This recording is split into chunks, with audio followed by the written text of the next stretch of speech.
YouTuber दीदी ने अपनी इज्जत का छीछा लेदर कराने के बाद अब थाने का सहारा लिया है। पहली लाइव जो सचिन ने की थी तो उसमें मनीषा से माफी मांगी थी, तो सबको लगा था सब कुछ ठीक हो जाएगा। लेकिन उस लाइव के बाद 2 दिन बाद ये हैदराबाद पहुंच गए और हैदराबाद पहुंच के वहां पे ये कम्युनिटी डाल रहे हैं मनीषा के नाम से कि मैं मनीषा ये कर दूंगी, वो कर दूंगी, मैं हॉस्पिटल में एडमिट हूँ। तो ये सारी कम्युनिटी सचिन की थी, क्योंकि अब जो लाइव आई है, जब इन्हें पुलिस थाने की धमकी मिली तो उसके बाद जो लाइव किया है सचिन ने, उसमें सारे खुलासे किए हैं कि ये हैदराबाद चले गए थे और हैदराबाद ये जगत दीदी के बुलाने पर गए। और जगत दीदी की हिम्मत भी देखो, एक दिन पहले जो बंदा इनकी इज्जत की धज्जियां उड़ा के, मनीषा ने भी इनकी इज्जत की धज्जियां उड़ा दी, उसके बाद भी ये सचिन से मिलना चाहती थी, बर्थडे मनाना चाहती थी। इस बात को सचिन ने स्वीकार किया।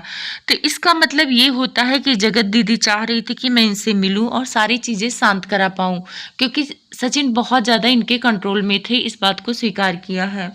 सचिन ने इस बात को भी स्वीकार किया है कि मैं इनके घर जाता था, 2-2 3-3 दिन रुका हूँ, जिसकी वीडियो नहीं बनाई जाती थी और कुछ चीज़ों को सरप्राइज दिखाया जाता था, लेकिन मैं इनके बुलाने पर ही जाता हूँ। अब लोगों को कमेंट आ रहे हैं, इन्होंने स्वीकार किया कि मैं इनकी मदद किया हूँ पैसे रुपए से। तो कुछ लोगों ने कहा कि ये जो बुटीक खुला है वो सचिन के पैसों से ही खुला है, क्योंकि उससे पहले देखा जाए तो दीदी के हालात अच्छे नहीं थे।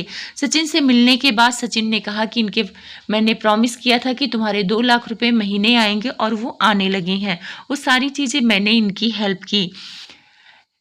सचिन ने कहा कि शुरुआत में हमारा रिश्ता भाई बहन का था, लेकिन इनकी तरफ से वो भाई बहन वाला रिश्ता नहीं देखा गया।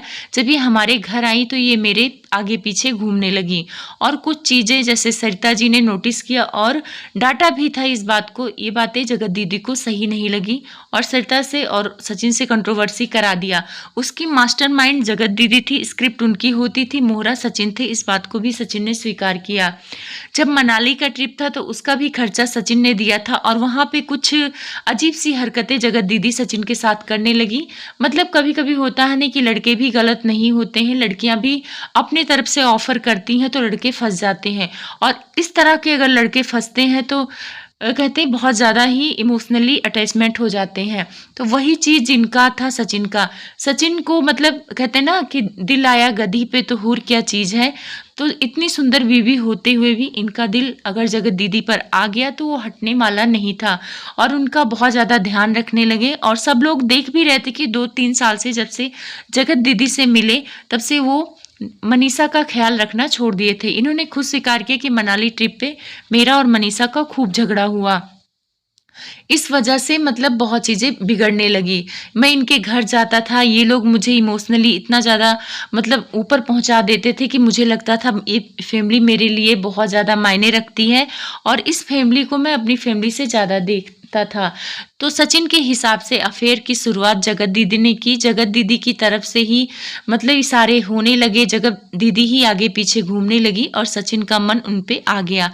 सचिन कहते थे कि मैं इनके घर जाता था तो मुझे लगता था कि मुझे दवा खिला के मेरे साथ कुछ हुआ है, मुझे ऐसा फील होता है।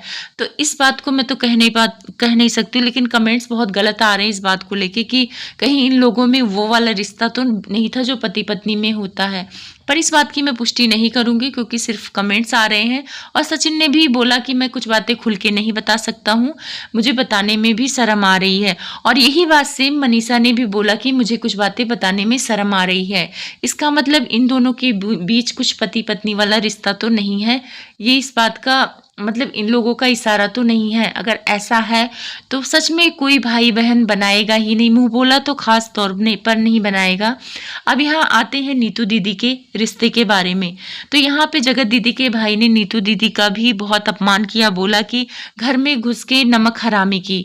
तो कोई रिकॉर्डिंग है नीतू दीदी का जिससे नीतू दीदी को ये लोग ब्लैकमेल करते थे, और जो रिकॉर्डिंग शायद सचिन के पास है या किसी और के पास है ये तो नहीं पता है, पर नीतू दीदी के पास वो रिकॉर्डिंग नहीं है। और वो बहुत रो रही थी, उनको देखकर बहुत दया आ रही थी। उतनी परेशान तो जगत दीदी नहीं थी जिनकी इज्जत की धज्जियां उड़ गई हैं। और उस रिकॉर्डिंग में अगर अनुमान लगाया जाए तो मुझे लगता है कि जगत दीदी से रिलेटेड कुछ बातें किसी से नीतू दीदी ने बोला होगा और उसने रिकॉर्ड कर लिया होगा, और दोस्ती की वजह से वो चुप रही होंगी कि अगर वो रिकॉर्डिंग सामने आई तो उनकी और जगत दीदी की दोस्ती में दरार आ जाएगा। तो इसका मतलब जो छीछालेदर अभी हो रहा है उसे नीतू दीदी ने भी भांप लिया था। मीशो है एक क्रिएटर, उनका वीडियो देखा मैंने, उन्होंने भी नीतू दीदी का सपोर्ट किया। इससे साफ पता चलता है कि नीतू दीदी को भी भनक लग चुकी थी।